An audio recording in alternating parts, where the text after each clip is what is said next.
नमस्कार। स्वागत है आप सभी का टीसीएस पाठशाला के यूट्यूब चैनल पे। जैसे कि हम लोग पॉलिटी के सेक्शन में जो शाम का 9:30 बजे का क्लास होता है, उसमें हम लोगों ने लास्ट वाली क्लास में लोकल सेल्फ गवर्नमेंट के बारे में पढ़ा था, स्थानीय स्वशासन के बारे में पढ़ा था। तो इसके बारे में हम लोगों ने कई सारी बातें पढ़ी थी, बहुत सारी कमेटियों के नाम पढ़े थे। बलवंत राय मेहता कमेटी पढ़ी थी, थुंगन कमेटी पढ़ी थी, अशोक राय मेहता कमेटी पढ़ी थी ना, अशोक मेहता कमेटी पढ़ी थी, ठीक है ना, राव कमेटी पढ़ी थी। तो उन्हीं पर आज हमारा क्वेश्चन आपके लिए है।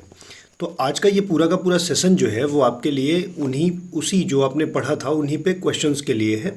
आप देखिए कि आप इन क्वेश्चंस को कर पा रहे हैं या नहीं कर पा रहे हैं। आपको हम 5 से 7 सेकंड का 10 सेकंड का समय देंगे। आप अपने आंसर कमेंट बॉक्स में दे दीजिएगा, और अगर मान लीजिए वो नहीं दे पाते हैं तो उसके बाद मैं आपको आंसर दे दिया करूँगा। तो चलिए, आपका पहला प्रश्न स्टार्ट होता है। ये आपका पहला प्रश्न है, और पहले प्रश्न में आप देख रहे होंगे यहाँ पे लिखा हुआ है कि बलवंत राय मेहता समिति की प्रजातांत्रिक विकेंद्रीकरण की सिफारिश के अनुसार, मतलब ये पूछना चाह रहा है कि जो बलवंत राय मेहता कमेटी थी उसने जो डिसेंट्रलाइजेशन की विकेंद्रीकरण की सिफारिश की थी उनमें किसकी बात की थी। पहला ऑप्शन दे रहा है कि जिला, ब्लॉक और ग्राम स्तर पर त्रिस्तरीय पंचायती राज की गठन की बात किया था। दूसरा ऑप्शन दे रहा है केवल जिला और मंडल स्तर पर।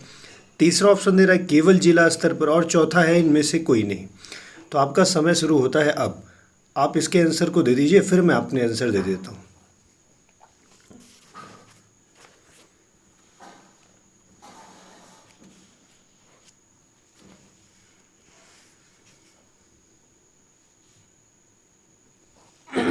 चलिए, तो मुझे लगता है आपने आंसर दे दिया होगा। इन चारों ऑप्शन में से देखा जाए तो आप सबको याद है कि बलवंत राय मेहता समिति जो कि 1956 में बनी थी और उसने अपनी रिपोर्ट 1957 में दी थी।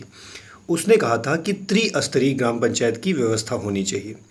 उसी के बाद अशोक राय मेहता कमेटी आती है 1977 में, जो कहती है द्विस्तरीय होना चाहिए। तो यहाँ पे 3 स्तरीय बलवंत राय मेहता कमेटी की बात है, तो इसका उत्तर हो जाएगा ए। ठीक है, जितने भी लोग ए आंसर लगाए थे उनका करेक्ट था। चलिए, हम लोग अब दूसरे क्वेश्चन पे बात करेंगे। ये रहा आपका दूसरा प्रश्न, और इसमें दिया है भारतीय संविधान का अनुच्छेद 40 राज्य को सार्थक कदमों हेतु परामर्श देता है। तो मतलब ये पूछना चाह रहा है कि अनुच्छेद जो 40 है वो किसकी बात करता है। तो ये तो हम लोग कई बार बात कर चुके थे, उस दिन पढ़ाते समय भी मैंने बताया था कि अनुच्छेद 40 जो है वो ग्राम पंचायतों के गठन से संबंधित था। तो इसमें केवल और केवल ऑप्शन कौन सा है, बी है। ठीक है, तो जहाँ तक आप देख रहे होंगे आपका आंसर करेक्ट हो जाएगा। ग्राम पंचायतों के संगठन के संबंध में अनुच्छेद 40 है। तो इसका उत्तर एकदम कॉमन था, तो मैंने ही बता दिया। चलिए, क्वेश्चन नंबर तीसरे पे बात करते हैं। यहाँ पे 2 क्वेश्चन हैं आपके सामने। ठीक है, 1 मिनट, डिस्टर्बेंस ना हो तो फ्लाइट मोड डाल दिया जाए। ठीक है, तो 2 क्वेश्चन यहाँ पे हैं आपके लिए। नंबर 1, पंचायत समिति के सदस्य।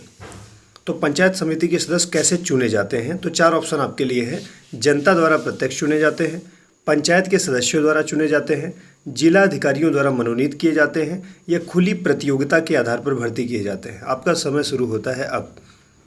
आप इसका आंसर दे दीजिए, फिर हम इसके जवाब देते हैं।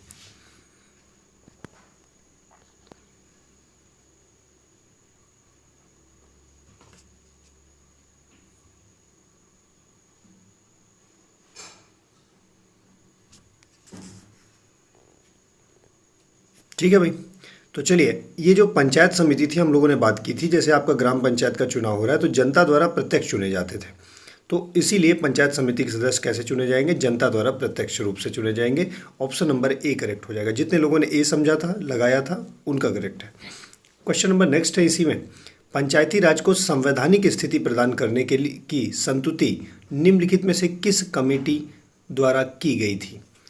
तो अब आपको इसको संवैधानिक स्थिति प्रदान करने की बात है। मैंने आपको ये बात बताई थी।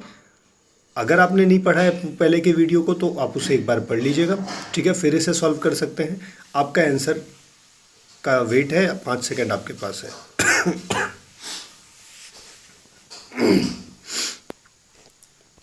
चलिए, आंसर आ गया होगा। कितने लोगों ने ऐसा जो आंसर दिया होगा बी, सी अथवा डी, उनका गलत होगा। LM सिंघवी कमेटी ऐसी कमेटी थी जिसने संवैधानिक स्थिति प्रदान करने की मांग की थी। ठीक है, हम लोगों ने डिस्कस किया था इसके बारे में, ठीक है ना। तो जो आंसर हो जाएगा वो कौन सा हो जाएगा, एल.एम. सिंघवी कमेटी। ठीक है, चलिए और आगे बढ़ते हैं क्वेश्चन नंबर नेक्स्ट में। तो नेक्स्ट जो क्वेश्चन है आपके लिए वो दिया गया है, अशोक मेहता समिति ने पंचायती राज के लिए किस प्रतिमान की संस्तुति की थी। तो अशोक मेहता, याद आया ना, बलवंत राय मेहता के बाद, तो मैंने अभी थोड़ी देर पहले ही बताया था, उन्होंने कैसी संस्तुति दी थी, द्विस्तरीय पंचायत की बात की थी। फिर उसके बाद अगला प्रश्न आपके लिए है, उत्तर प्रदेश में पंचायती राज संस्थाओं में महिलाओं के लिए आरक्षित स्थानों की संख्या कितनी है। तो कुछ राज्य ऐसे भी हैं, जैसे कि मध्य प्रदेश उसी में से है, जहां 50% महिलाओं का आरक्षण है। लेकिन अगर कॉमन स्तर पे बात की जाए तो कुल जो 1/3 था, हम लोगों ने डिस्कस किया था, 1/3 वो महिलाओं का आरक्षण है। तो ए ऑप्शन ही है कुल का 1/3 जो इसका उत्तर हो जाएगा। ठीक है, किसी को कोई डाउट तो बोलिएगा भाई, ये सारी चीज़ें हम लोग पढ़ चुके हैं। नेक्स्ट क्वेश्चन की बात करते हैं। पूछा है कि स्थानीय शासन की निम्नलिखित में से कौन सी एक विशेषता नहीं है। आप इसका उत्तर दीजिए। ठीक है, स्थानीय शासन की निम्नलिखित में से कौन एक विशेषता नहीं है। ठीक है, आपका समय शुरू होता है अब।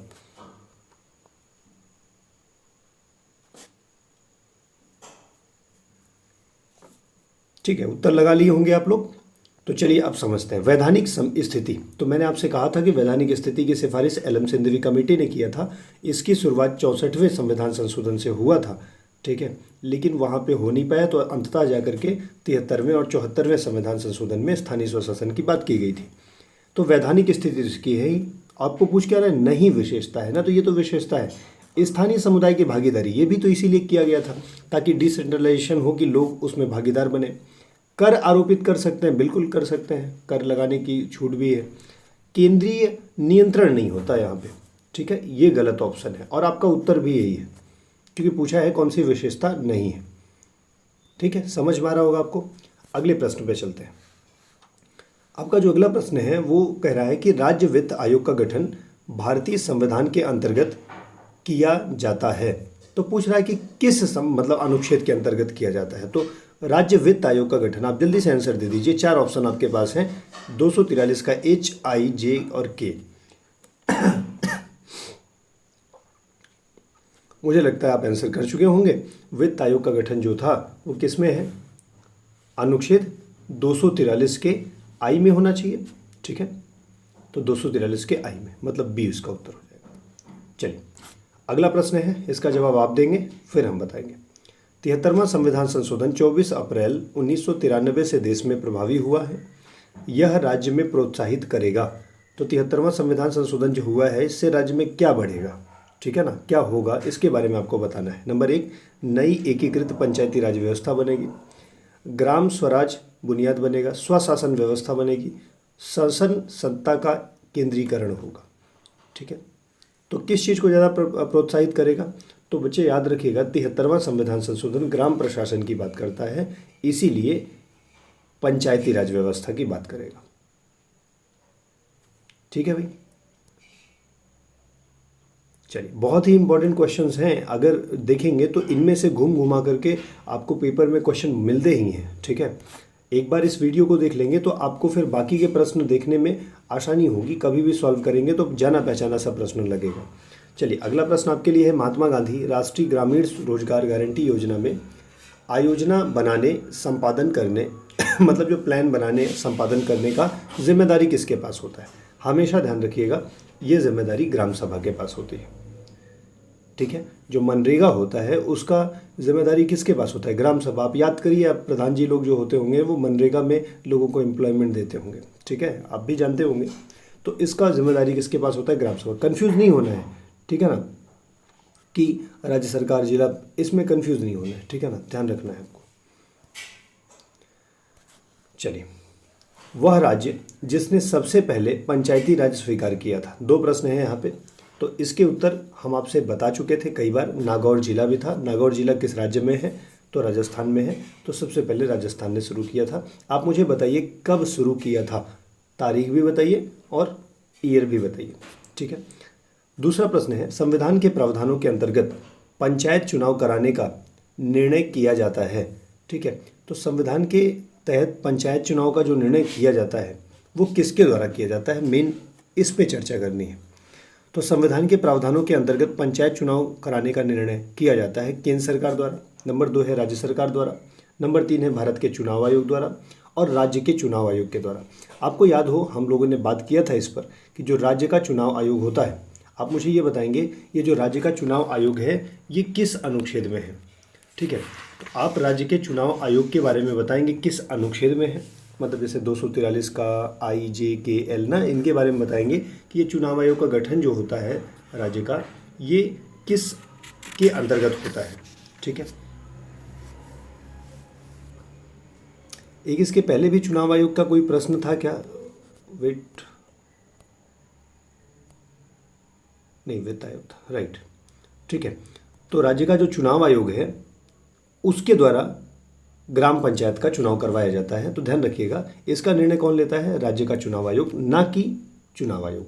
ध्यान रखिएगा जो भारत का चुनाव आयोग है उसकी राष्ट्रपति नियुक्ति करता है और जो राज्य का चुनाव आयोग है उसकी नियुक्ति राज्यपाल द्वारा की जाती है। और राज्य का चुनाव आयोग जो होता है वो नगर निगम और ग्राम पंचायतों का इलेक्शन करवाता है। बाकी जितने भी इलेक्शन होते हैं वो चाहे राज्य के हों चाहे केंद्र के हों, वो सारे कौन करवाता है, भारत के चुनाव आयोग द्वारा कराए जाते हैं। ठीक है, चलिए अगले प्रश्न पे चलते हैं। यहाँ पे भी 2 प्रश्न आपके लिए दिए गए हैं, आप इसे आंसर करेंगे कि कौन सा वाला जवाब सही होगा। देखिए पहला है पंचायती राज का मुख्य उद्देश्य क्या है। तो पंचायती राज का मुख्य उद्देश्य क्या है, नंबर ए ऑप्शन है कृषि उत्पादन को बढ़ाना, नंबर बी ऑप्शन है रोजगार बढ़ाना, नंबर 3 लोगों की राजनीतिक जागरूकता को बढ़ाना, नंबर डी है लोगों को विकासमूलक प्रशासन में भागीदारी के योग्य बनाना। तो आप मुझे इसका आंसर दीजिए, आप ए बी सी और डी में से किसको उत्तर देना चाहेंगे। पंचायती राज का मुख्य उद्देश्य क्या है, तो आप हमेशा ध्यान रखिएगा जो पंचायती राज है उसका मुख्य उद्देश्य जो होता है वो लोगों को प्रशासन में भागीदारी करवाना, लेकिन विकासमूलक। मतलब ये जो डी ऑप्शन है ना, ये इसका सबसे बढ़िया उत्तर है कि लोगों को विकासमूलक प्रशासन में भागीदार के योग्य बनाना। ठीक है, ये इसका सही उत्तर होगा। केवल राजनीतिक जागरूकता बढ़ाना नहीं, केवल कृषि का उत्पादन कराना नहीं, रोजगार बढ़ाना नहीं, बल्कि भागीदारी सुनिश्चित करना जो होता है वो पंचायती राज का मुख्य उद्देश्य है। ठीक है, चलिए एक और प्रश्न है यहीं पर, इसके बारे में बता दीजिए। भारत में पंचायती राज प्रणाली का सर्वप्रथम शुभारंभ कब और कहाँ हुआ था। तो भारत में पंचायती राज प्रणाली का सर्वप्रथम, अभी थोड़ी देर पहले हम लोगों ने डिस्कस किया था इसके बारे में, मुझे लगता है आपने उत्तर कर दिया होगा और आपका जो मैंने पूछा था वो भी आपने देख लिया होगा। 1959 में 2 अक्टूबर को नागौर राजस्थान में। तो राजस्थान राज्य है जहाँ पे ये चीज़ सबसे पहले लागू की गई थी। मतलब जो त्रिस्तरीय व्यवस्था जो क्या कहते हैं कमेटी ने बताई थी सबसे पहले, ठीक है, बलवंत राय मेहता कमेटी ने, तो उसी को देखते हुए इन्होंने 1757 में रिपोर्ट आई थी बलवंत राय मेहता कमेटी की, तो 1759 में ही राजस्थान पहला राज्य था। इसके बाद मध्य प्रदेश ने स्वीकार किया था। मध्य प्रदेश था या आंध्र प्रदेश था शायद, राजस्थान के बाद मध्य प्रदेश था या आंध्र प्रदेश था, बट पहला जो था वो राज्य कौन सा था, वो राजस्थान था। ठीक है, चलिए दिया भी है, उसके बाद मध्य प्रदेश से था, ये देखिए 3 दिसंबर 1960 को। ठीक है, तो राजस्थान और उसके बाद मध्य प्रदेश। ठीक है, अगले प्रश्न पे चलते हैं और ये आपका प्रश्न है पंचायती राज व्यवस्था में निम्नलिखित में से कौन सी समिति संबंध नहीं है। मतलब कि जो मैंने कल आपसे डिस्कस किया था समितियों के बारे में, उनमें से कौन सी ऐसी कमेटी है जो पंचायती राज इंस्टीट्यूशन से रिलेट नहीं करती है। तो कौन सी कमेटी, जैसे अशोक राय मेहता कमेटी ये तो थी, VKRV राव कमेटी, ठीक है, एक संथानम कमेटी और एक BR मेहता कमेटी।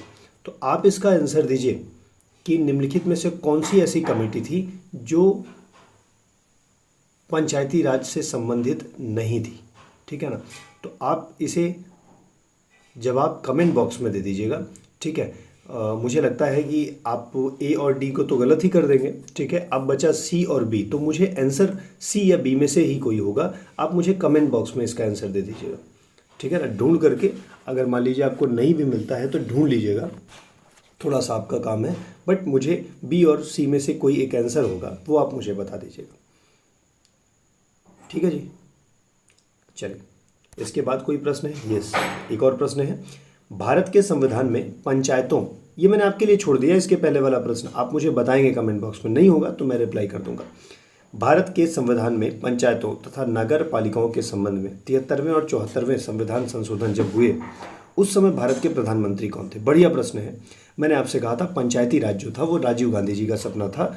उन्होंने ही 64वें संविधान संशोधन में 1889 में शायद उन्होंने कोशिश की थी, लेकिन पारित नहीं हो पाया था राज्यसभा से, इसलिए लागू नहीं हो सका। फिर उसके बाद री इलेक्शन हुआ तो राजीव गांधी जी जो है वो प्रचार के दौरान ही उनकी डेथ हो जाती है। तो अगले जो प्रधानमंत्री बनते हैं वो पीवी नरसिम्हा राव बनते हैं। ठीक है, तो उन्होंने ही फिर 73वें और 74वें संविधान संशोधन को पारित कराया था। तो इसीलिए उसके उस समय के प्रधानमंत्री जो थे वो पीवी नरसिम्हा राव थे। ठीक है, ध्यान रखिएगा, पूछ लेता है प्रश्न। इसके बाद एक और प्रश्न है आपके लिए, निम्नलिखित में से कौन सी एक समिति पंचायती राज संस्था से संबंधित नहीं है? तो यहाँ पे 4 समितियाँ दी गई हैं। पीछे एक मैंने इसका आंसर आप पे छोड़ दिया है, इस पे हम लोग डिस्कस कर लेते हैं। PV Narasimha Rao committee, Narasimha Rao, LM Sindhvi. आप देखो केवल एलिमिनेट करो, सिंधवी कमेटी थी, संवैधानिक दर्जा की बात की थी। अशोक और बलवंत राय मेहता कमेटी थे ही, तो कौन सा संबंधित नहीं है? तो उत्तर केवल एक हो जाएगा, ए, पीवी नरसिम्हा राव समिति। ठीक है, बहुत आसान प्रश्न था। अगर आपने नहीं पढ़ा है तो आप पुराने वीडियो को पहले देख लीजिएगा पंचायती राज वाला। ठीक है, उसके बाद फिर इस पे आइएगा। चलिए, अगला प्रश्न है आपके लिए, 2 प्रश्न यहाँ पे दिए गए हैं। हमारे संविधान के किस भाग में 3 सोपानों में पंचायतें बनाने की परिकल्पना की गई है? तो सीधी सीधी बात है, आपसे पूछा है कि संविधान का कौन सा भाग है जिसमें पंचायतों की बात की गई है। मैंने कई बार ये डिस्कस किया था कल पढ़ाते समय कि भाग 9 है, जिसके अंतर्गत अनुच्छेद 243 से लेकर के अनुच्छेद 243 के का से लेकर के मतलब ए से लेकर ओ तक प्रावधान था ग्राम पंचायत का। ठीक है ना, तो इसलिए भाग 9 में है, इस बात का ध्यान रखिएगा।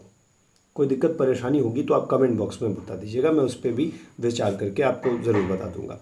अगला प्रश्न आपके लिए है, संविधान की 11वीं अनुसूची निम्नलिखित में से किससे संबंधित है?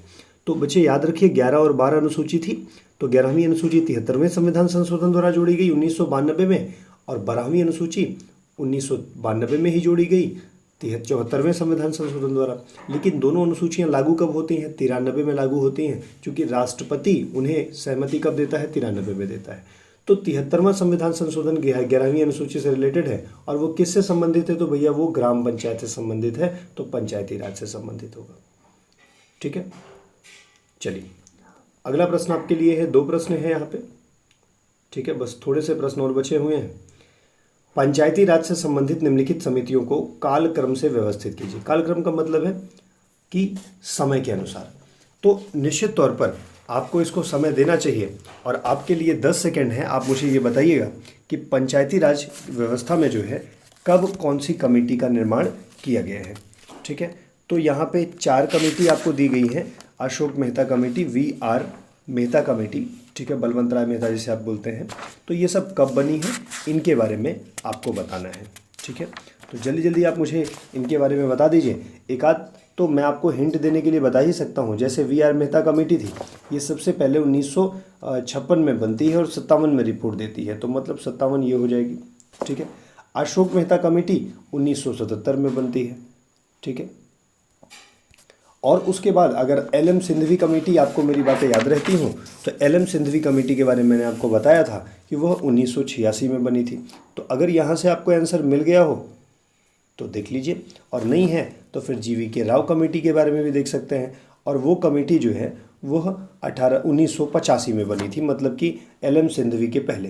तो अब लगता है आपको आंसर मिल गया होगा कि आपको क्या करना है, कालक्रम से व्यवस्थित करना है। तो 57 होगा, फिर 77 होगा, फिर 85 होगा, फिर 86 होगा। इसका मतलब पहले 3 होगा, और 3 से केवल एक ही स्टार्ट हो रहा है, मतलब उत्तर कौन हो जाएगा? C हो जाएगा।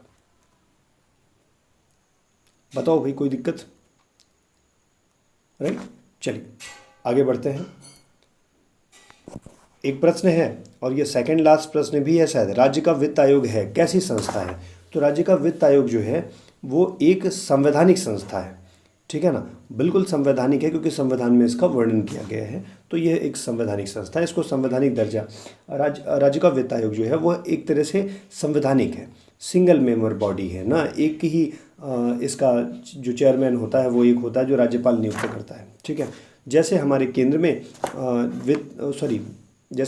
में वित्त आयोग बनता है, और वैसे ही हमारे राज्यों में भी वित्त आयोग बनता है। सॉरी, मैंने इलेक्शन कमीशन, राज्य का निर्वाचन आयोग में सिंगल बॉडी बोल दिया था। तो ये जो राज्य का वित्त आयोग है ना, जैसे इलेक्शन कमीशन, वो सॉरी फाइनेंस कमीशन होता है अनुच्छेद 280 के अंतर्गत, वैसे ही राज्य वित्त आयोग जो है वो है 243 के आई के अंतर्गत। ठीक है, और यह एक संवैधानिक संस्था है। मुझे लगता है इतनी बातें आपको क्लियर हुई होंगी। तो इसके बाद I hope it is the last और सेकंड लास्ट क्वेश्चन, लेट्स सी।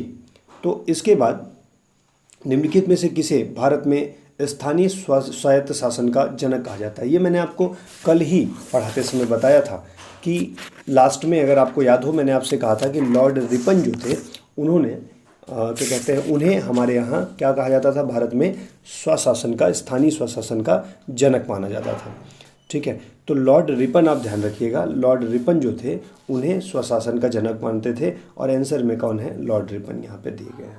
ठीक है, उसके बाद हम लोग डिस्कस करते हैं, एक और प्रश्न अगर हो तो यहीं पे कंप्लीट हो जाता है। तो आपने ये जितने भी प्रश्न थे, 20 प्रश्न, 20-22 जो भी प्रश्न थे, आपने स्थानीय स्वशासन के बारे में पढ़ लिए।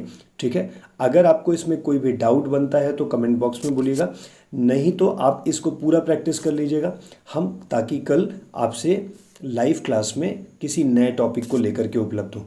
क्योंकि क्वेश्चन पे प्रैक्टिस करवाना बहुत ज़रूरी था। अगर प्रैक्टिस नहीं करवाते तो फिर टॉपिक का कोई मतलब नहीं निकलता, और प्रैक्टिस करने के लिए लाइव में लिख करके प्रैक्टिस करवाना बहुत मुश्किल होता है, इसलिए पीडीएफ का मदद लिया गया।